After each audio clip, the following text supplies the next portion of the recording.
What's up, Gritr, Texas? And we are so excited for this new video today because I have a special guest with me today, Elizabeth Bienas, and I'm very excited to have her on with her brand, Casual and Tactical. Can you tell us a little bit about yourself and your brand, Casual Tactical? Yeah, hi, I'm Elizabeth.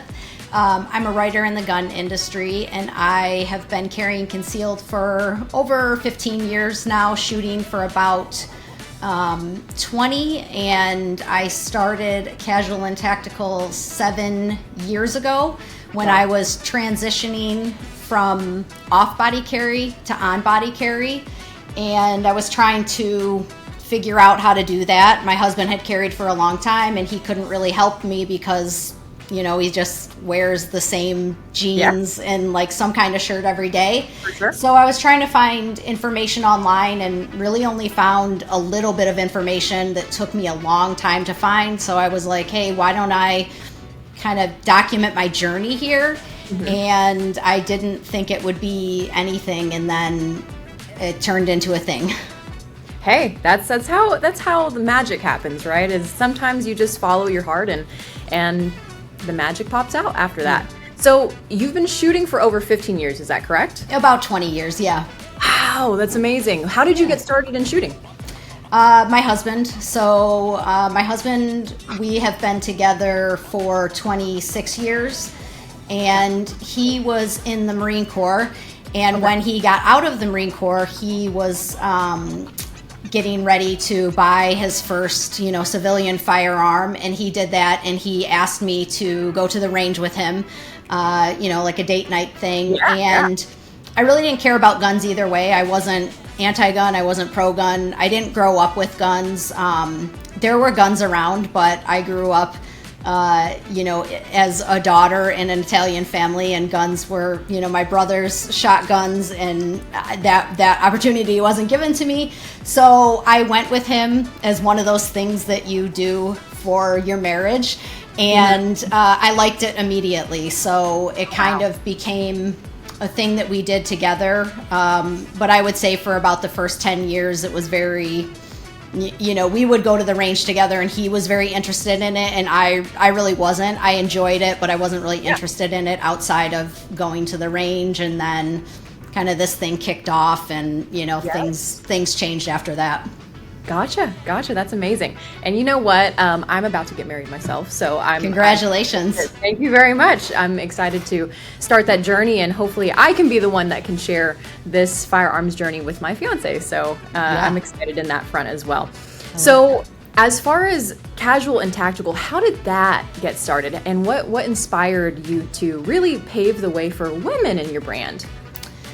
Yeah, so I named it Casual and Tactical because when I first started carrying, it was twofold. One, my style has always been very casual.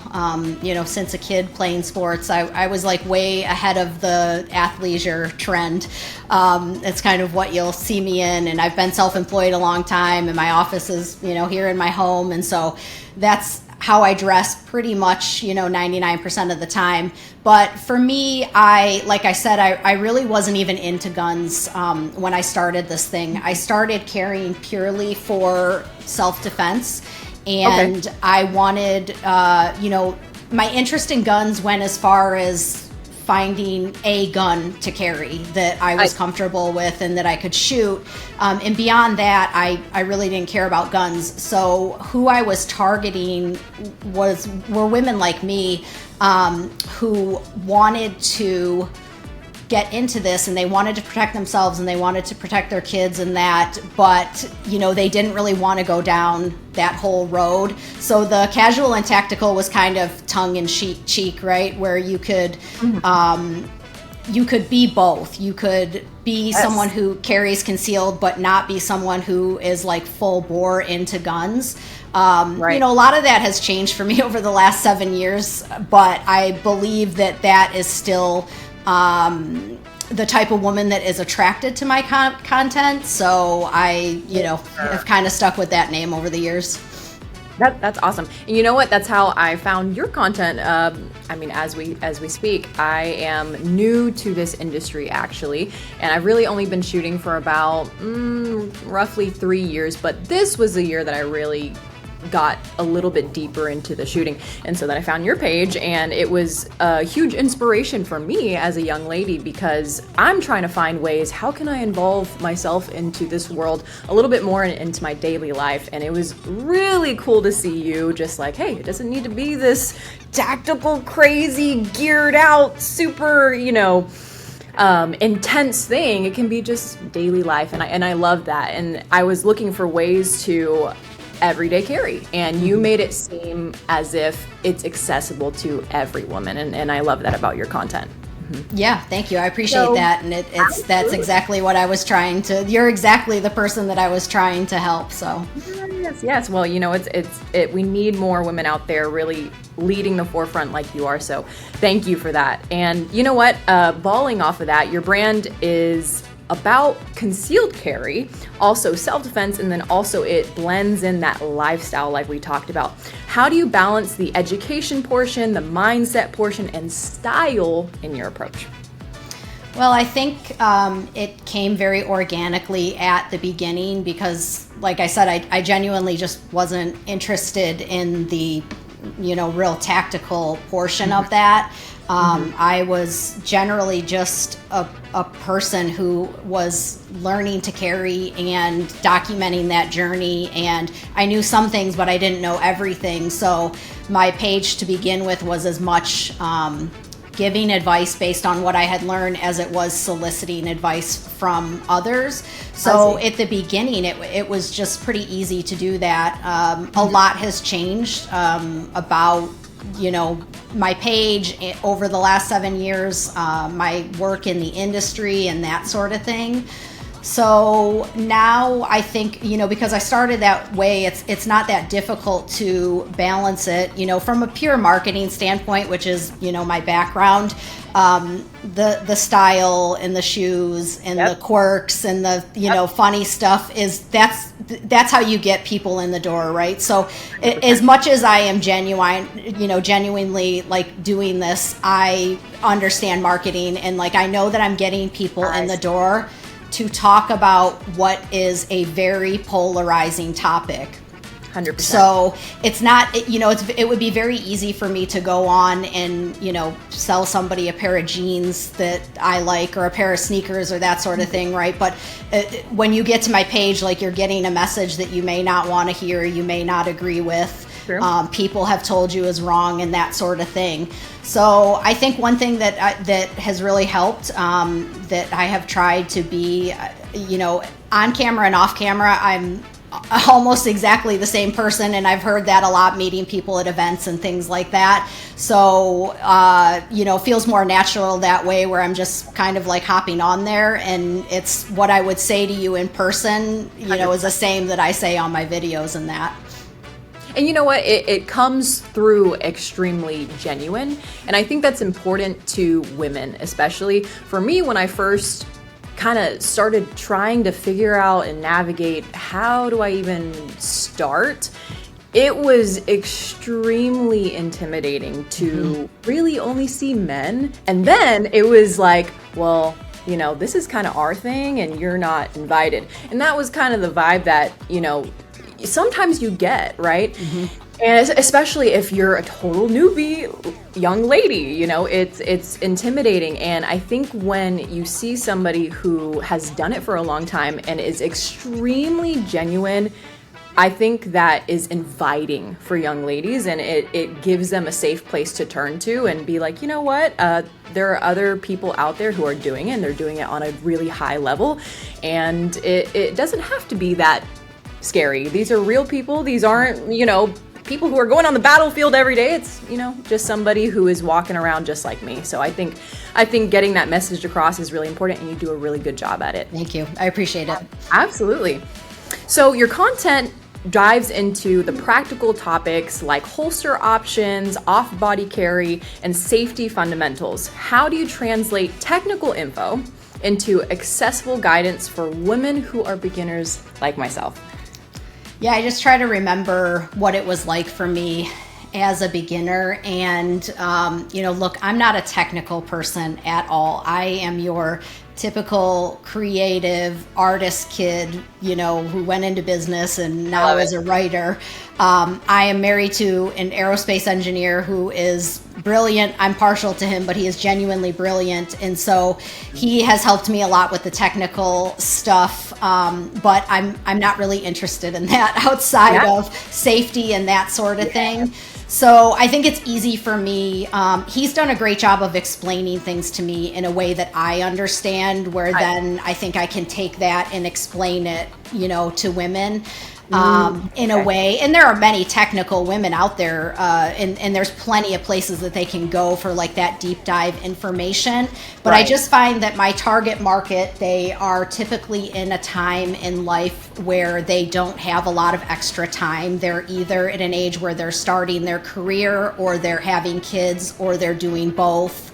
Or their kids are like a little bit older and now they're, running this one to sports and doing all this kind of stuff. So I think what I've found over the years is that women learn this information differently, and they actually learn it a little bit better than men. And that's not a knock for men, but I think that men believe that they should have been born with this inherent knowledge of how firearms work, and sometimes that shuts off the part of their brain that says like, hey, you have to learn it. And I think as women, I don't believe that. Like why would I know this? And I actually don't believe that about men. If you didn't grow up with guns and you're not interested, why would you know that? It's like plumbing. You know what I mean? Like I wouldn't understand that either. So I think for women, they know that they don't understand it, and they understand that it's a serious topic, so they need to learn everything. I also find women need to learn everything ahead of time before they jump in. They can't just have a little info and jump in. They want to know, like, okay, tell me everything that's going to happen. So that has made it a lot easier, because I find that they're generally, if they want to be, they're generally super engaged. This, you know what? You are not the first person to say that to me, which is interesting. My very first instructor, who's a man, he has said that to me. Mm-hmm. My second instructor, who is also a man, he has also said that to me, is ladies are a lot more apt to absorbing the information a lot better than guys. Mm-hmm. And you know what? Again, that's, not to knock the guys who are watching this channel, right? But it is one of those things where we know especially if you're a beginner and you don't know anything, we know we don't know anything, right? Yes. We have that, okay, I'm going to come in, I understand fully, I am a student, I'm going to come in as a student, I'm going to put my guards down of, well, I need to prove myself, and it's like, no, I'm not that person. So let me go in there and be a student and really learn. And I think that is something that you kind of have, especially in the firearms world, because it does get complicated. And a lot of times It's so funny. So I have 5 older brothers. I am a only girl. Wow. And I was talking to one of my brothers, and I was like, hey, I'm trying to get into the firearms, and I'm learning, and maybe someday I can compete, and I'm getting really interested in it. And he's like, well, firearms, it's simple. I mean, all you got to do is load the gun and pull the trigger. And I remember just being like, that is totally not what it is. Yeah. It's so much more complicated than that. How could you? And because I've been taking these lessons and I've been, inundated into this world, I know that it's a lot more complicated than that. So I think that's kind of the idea of just, come in and drop your guard and be a student, and you're going to absorb much more information that way. And it's been a journey for me to dive into that world and be a student all over again. I come from a world of martial arts, and I'm a black belt, and I've been doing that for over 20 years. And for me, coming from something that's kind of comparable, it was a full 360 to but now I'm a white belt again, right? Yes. Now I'm starting all over again. So I have to adopt that white belt mentality. And I think that's a great piece of advice for any young lady getting into the firearms world, sports, outdoor world, is just put those guards down and be a student, for sure. So you've written about comfort, gear, and training. How do you tailor your content for real world usability? It can be hard to write about this stuff because it's really something that to learn it, you need to do it yourself. But I understand that people want information ahead of time, and it's also something that is very highly personalized. So what works for me, for my body shape, my size, and even my preference, because I think preference comes into it more than people realize. Right. You know, what works for me may not work for you. And that's okay. So for me, what I've had to do over the years when I started writing more and creating content to really, you know, help women transitioning from like sharing my journey to like, okay, now I use the word expert loosely because I still have so much to learn, but I'm the expert in what I know already in my experience. Yes. So what I've had to do is really try a lot of different things, even though the way that I carry does not change day to day. It's been very dialed in for many, many years, and I don't struggle with it at all. But I really have to try everything that comes onto the market. Everything that somebody says, like, hey, this may be a thing. Have you ever tried this? I buy it myself and I try it, because even if I don't like it, even if it doesn't work for me, it may work for somebody else. But it's hard to talk to that experience unless you do it yourself. So that's kind of the only way, is to give women a lot of choices, where it's like not choices that you're seeing like men trying, it's choices that you're seeing like actual women trying. And I've also, you know, I also share a lot of other women who do this that, you know, are different heights, different body shape. They dress different than me. You know, they're pregnant, or they, you know, whatever. I also try to share all that kind of stuff and like take in their content as well. Yeah. So even if I'm not in that situation myself, it's like, hey, I've seen this a lot, or, you know, you might want to try this. That's awesome.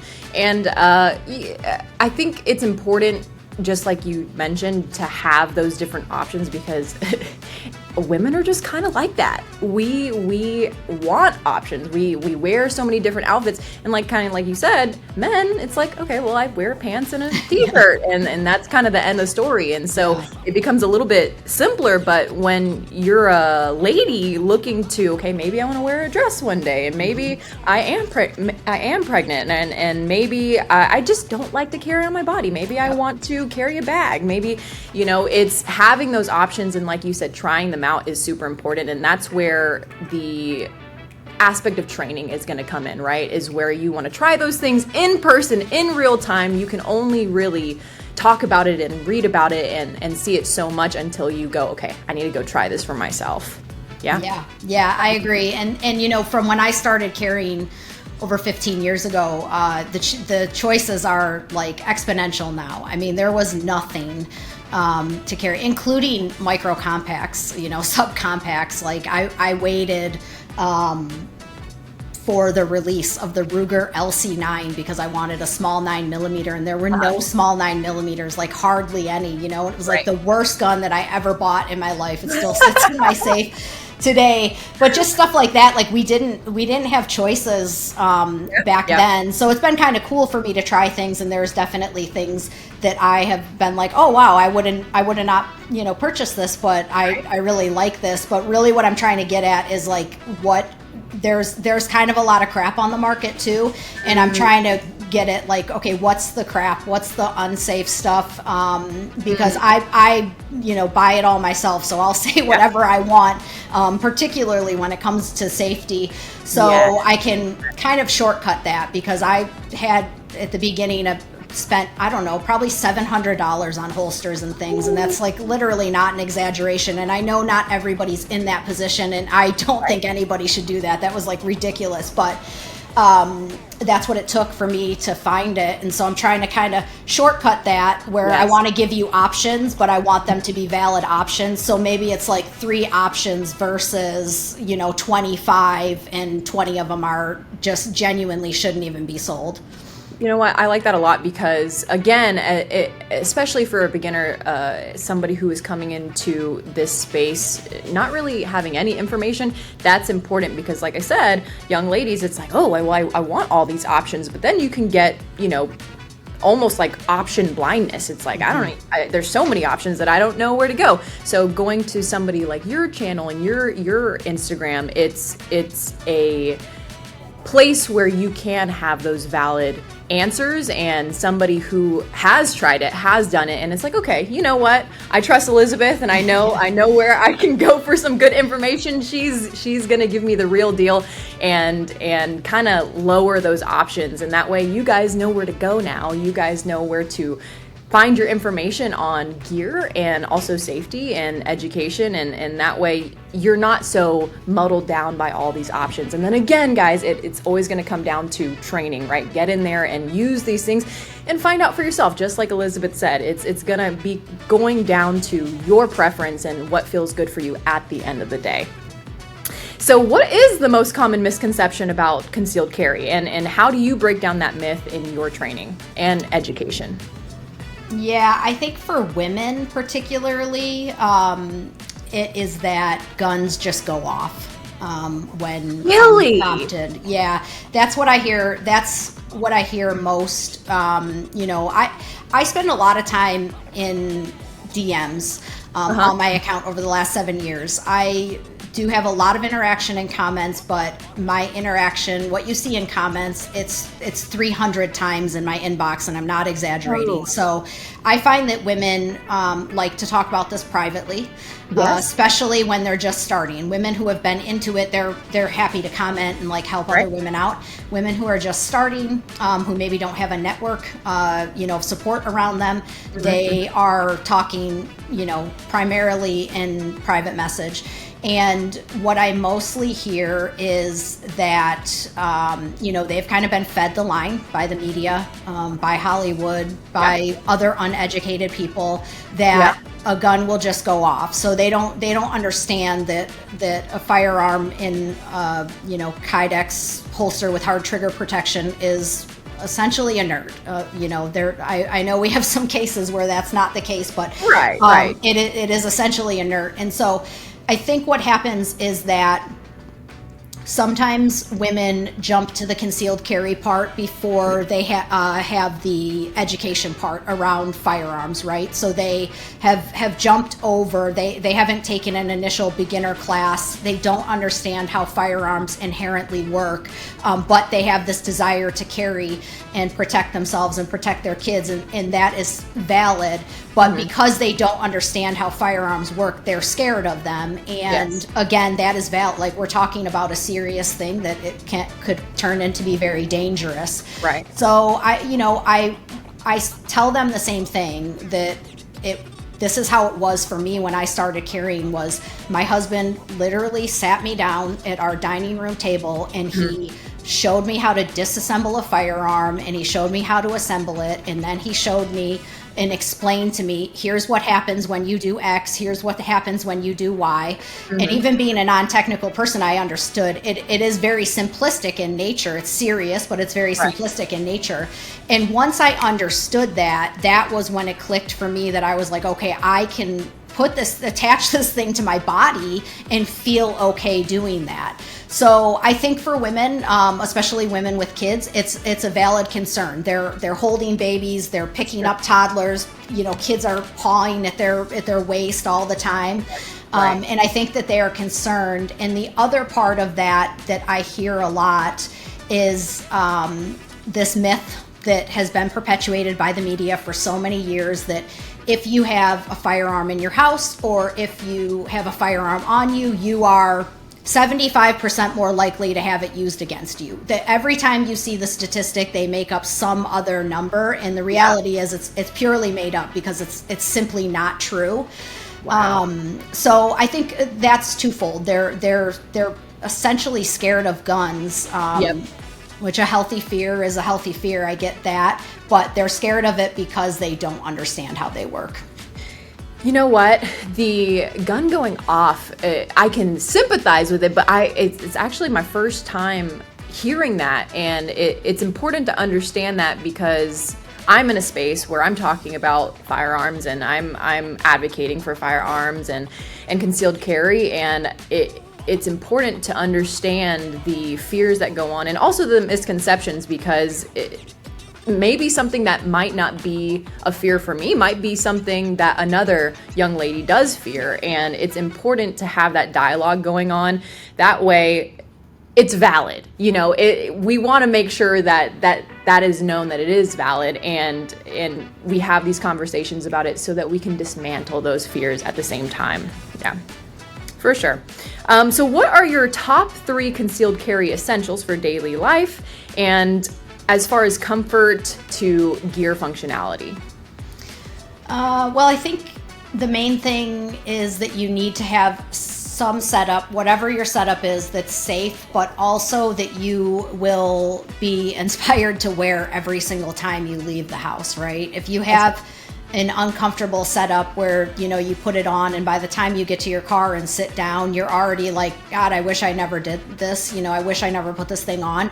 You're probably not going to carry the next time that you leave the house. And the reality is that probably the majority of us who carry every day, we're going to get to the end of our lives and nothing's going to happen to us, but right. We don't know, right? And right. you hear the stories all the time about the one time I did this, you know, the one time, and it's in all areas. I'm genuinely a safety-minded person, and one time I went to a park with my husband after work, and I left my purse in the back of my vehicle, and somebody took a spark plug very quietly and got my window, reached in and grabbed my purse. And I mean, we were a couple 100 feet away. And I'm telling you, when I say genuinely, I was an insurance agent for 15 years, my first career. And so when I tell you that I really never left anything in my car because my whole day was filled with horror stories, I'm honest, like I never left anything in my car. And this happened within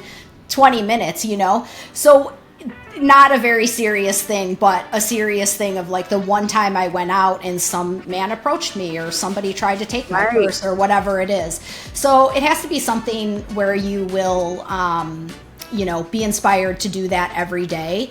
And then I would say that that's your setup. And then you need to have a firearm that you feel comfortable and confident with. One that you know inside and out, and you feel like, yeah, if something happens and like all my faculties are shutting down, I feel like I could still be pretty accurate with this thing. That's important. And then the right mindset. So much of concealed carry, so much of self-defense, and it's all situational awareness and being in the right mindset of like when we go out and not being victims and all that kind of stuff. Man, I really love what you said about mindset, because that's not a physical thing, but it's, by far probably the most important thing to know. The most important, I would say, yeah. And yeah, for sure. And a lot of people forget that. It's like, okay, well, I have the gear, I have the stuff, and I'm just going to go about my life and, la-di-da, right? But it is that situational awareness and being able to move about the world differently, especially having the responsibility that now that you are carrying, now that you are somebody who is concealed carrying. So I think that's important to note, guys. Keep in mind that mindset matters. Remember, you have a responsibility and you have to move about the world differently when you do start concealed carrying. And as far as somebody who is just starting, do you have any initial recommendations? Are you more prone to maybe on body carrying or off body carrying? Is there anything that you're more apt to hearing whenever somebody is just starting and also giving advice in that area? Yeah. I think people should have the choice, but I personally think everyone should give on body carry a fair shake. before they carry off body. I am really, really against women being told to just pick a gun and throw it in their purse. Throw it in the purse. Oh my gosh. You know, and hope to God that you can get that thing out someday when, you know, someone is approaching you. It's never gonna, it's never gonna happen. Now that said, for many years I was like really against off-body carry, and then fanny pack carry kind of, you know, hit the scene again, you know, and it was popular. And I have always worn crossbody purses for the last, I don't know, probably decade. I've worn a different fanny pack like crossbody. I've done it for a long time. And when I started practicing, I realized like, wow, this isn't a very natural draw position for, you know, if you carry appendix, this is a pretty natural position. It's up higher, but that actually gives you, you know, like maybe a little advantage. Right. So I really, over the last couple of years, have tried a lot of products and tried to practice that and dial it in. And I'm not against it, but I will say that for me personally, it's about 5% of my carry. 95% of the time I carry on body, and about 5%, you know, the date nights, the really hot summer days. I don't live in Texas, so we have very few like hot summer days. If I lived in Texas, it might be like 50-50, but we have very few of that here in Seattle, but there are some times. So I think that it's worth giving on body a fair shake unless you have some circumstance, you know, wheelchair, something like that you really genuinely can't do it. I've seen all kinds of body shapes. I've seen all kinds of heights. I've seen pregnant women. I've seen, you know, I've seen it all, and I've seen people successfully conceal. So I still think that that's the best way, but I'm definitely not opposed to off body, particularly fanny pack. I think it's something that stays tight to you and is like in a very easy position to get it out. Gotcha. So then what would you say to the young lady or woman who is intimidated by that? By the carrying on body, or just by, I mean, I think, you know, you're probably intimidated by anything when you start. And I think that if you genuinely start to practice this and try things in the privacy of your own home, which is like I did, right? For a week, I wore an empty holster. Like, really? I wore a belt with a, nice guys. You know, I wore like jeans and a gun belt and an empty holster, and I wore it around, and that was honestly less comfortable than carrying because it really digs into you. But I had to get used to like having something. And then I wore a firearm that had no magazine in it. It was completely empty. And then I you know, carried for a bit without one in the chamber, and I didn't do that for very long because I kind of understood the consequence, but mentally I needed to get around it. Yep. So I think it's like practicing. I think that the difference between on body and off body is simply concealing. There's no I don't think it feels more dangerous to like have it in my waistband than it does to have it like at my chest in a fanny pack.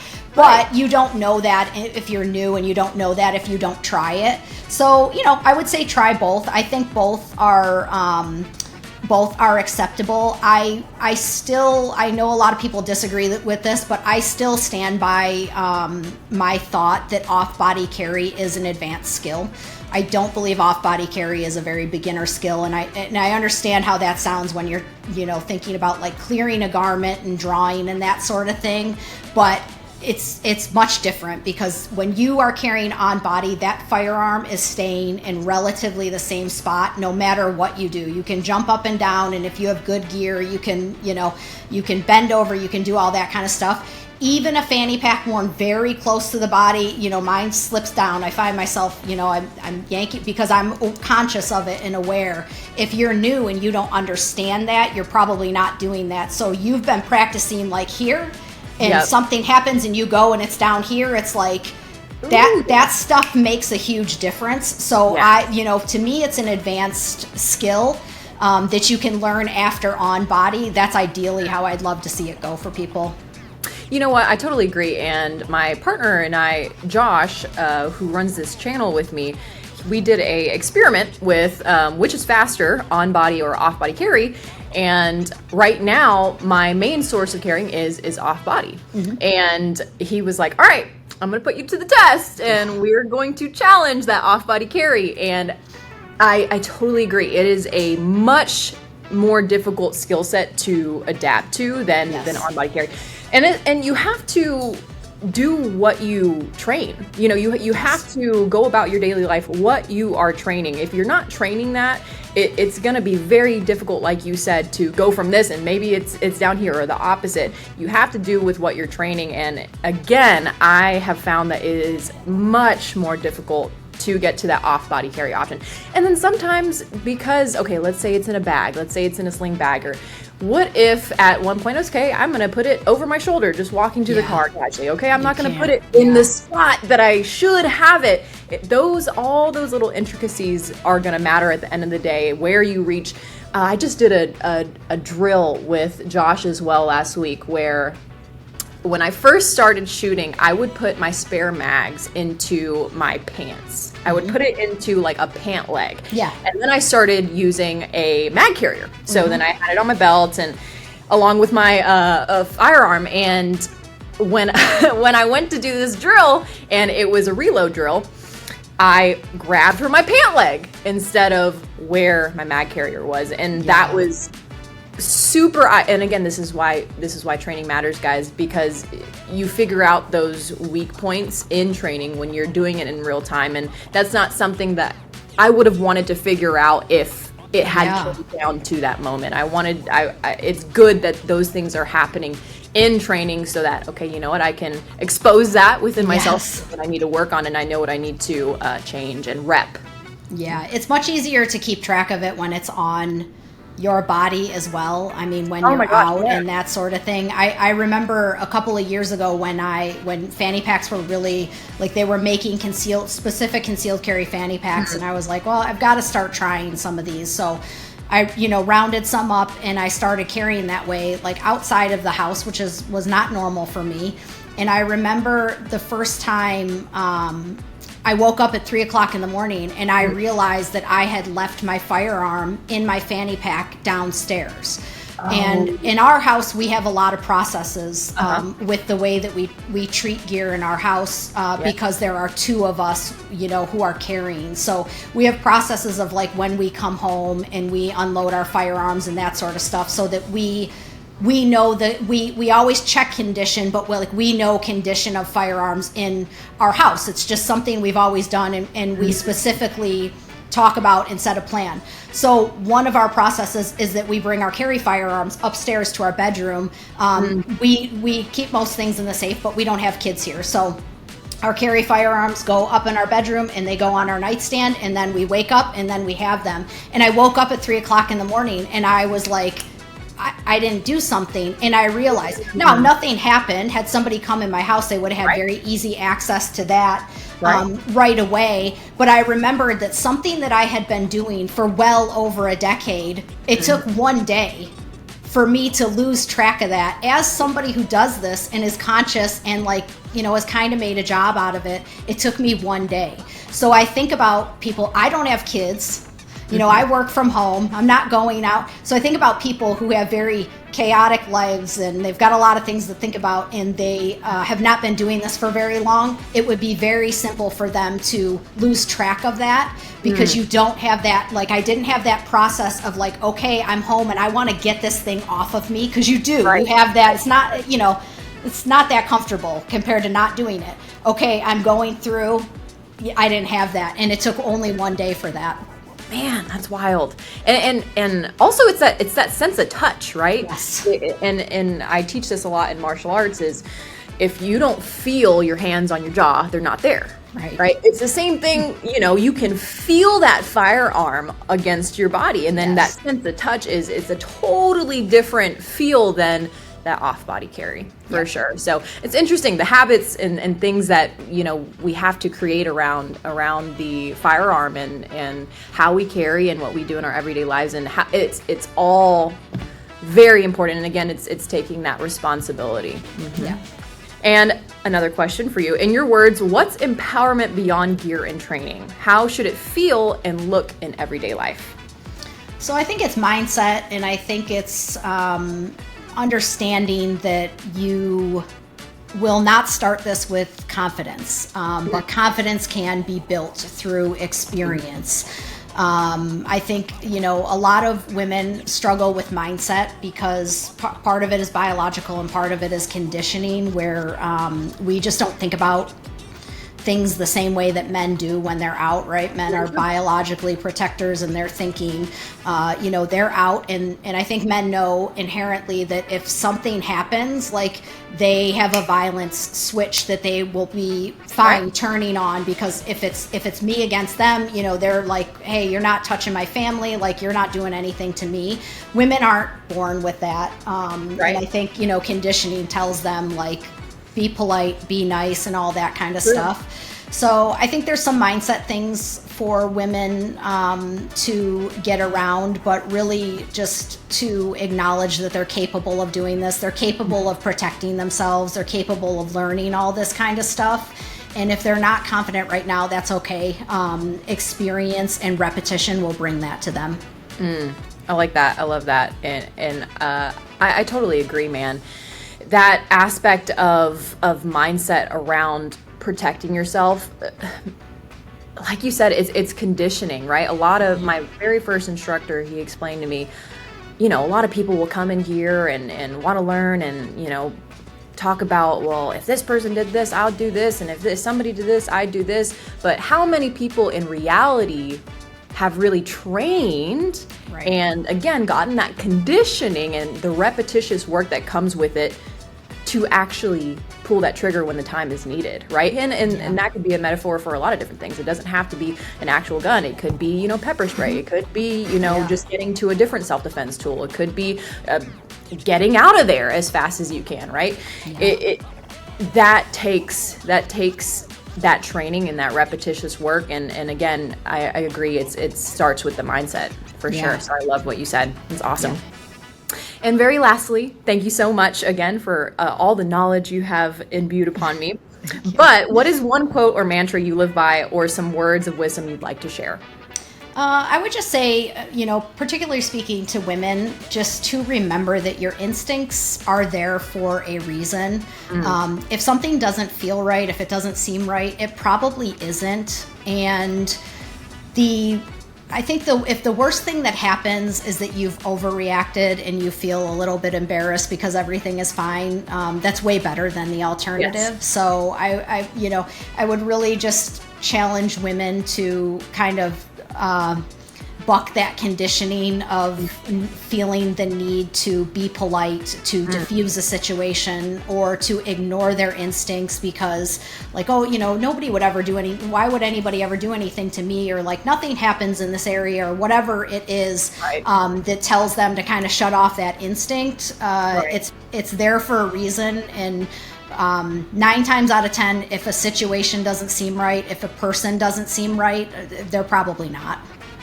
Man, facts, and so facts and truth. It's so important, ladies, to again follow your gut, follow your instincts, because again, a lot of times it is going to end up being that way. And again, if it does end up being a little bit embarrassing, or maybe you come off a little bit rude, there is no place for niceness or politeness in self-defense. And that's something that I teach in my martial arts seminars is you cannot be focused on politeness or kindness when it comes to your personal safety. There's just no place for it.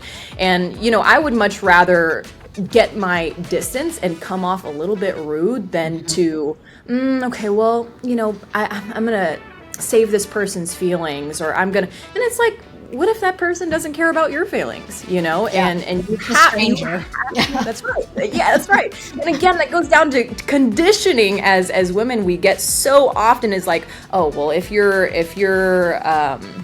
maybe if you don't say hi to me, then you're a stuck up, so-and-so. And if you don't, smile and wave, then you're, XYZ.